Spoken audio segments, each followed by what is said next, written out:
रघुनाथ जी के हृदय में जयमाल देखकर देवता फूल बरसाने लगे। समस्त राजागण इस प्रकार सब बुझा गए, मानो सूर्य को देखकर कुमुदों का समूह सिकुड़ गया हो।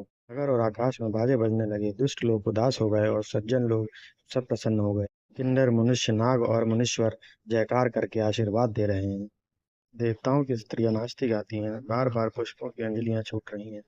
जहां तहां ब्राह्मण वेद ध्वनि कर रहे हैं और घाट लोग वृंदावली बखान कर रहे हैं।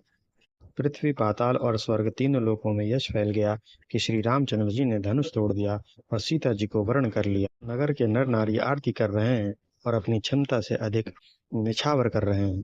श्री सीता राम जी की जोड़ी ऐसे सुशोभित हो रही हो, मानो सुंदरता और श्रृंगार रस एकत्र हो गए हैं। सखियां कह रही हैं, सीते, स्वामी के चरण छुओ। किंतु सीता जी अत्यंत भयभीत हुई, उनके चरण नहीं छू। गौतम जी की स्त्री अहिल्या की गति का स्मरण करके सीता जी श्री रामचंद्र जी के चरणों को हाथ से स्पर्श नहीं कर रही हैं।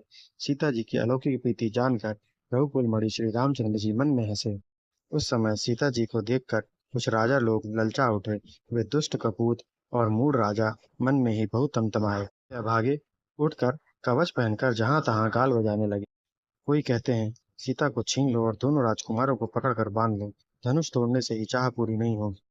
हमारे जीते जी राजकुमारी को कौन ब्याह सकता है। यदि जनक को सहायता करे तो युद्ध में दोनों भाइयों सहित उसे भी जीत लो। ये वचन सुनकर साधु राजा बोले, इस राज समाज को देखकर तो लाज भी लजा गई। अरे तुम्हारा बल, प्रताप, वीरता, बड़ाई और नाक तो धनुष के साथ ही चली गई। यही वीरता थी कि अब कहीं से मिली है। ऐसी दुष्ट बुद्धि है, तभी तो विधाता ने तुम्हारे मुखों पर कालिख लगा दी। ईर्ष्या, घमंड और क्रोध छोड़कर नेत्र भरकर श्री रामचंद्र जी को देख लो। लक्ष्मण के क्रोध को प्रबल अग्नि जानकर उसमें पतंगे मत बनो।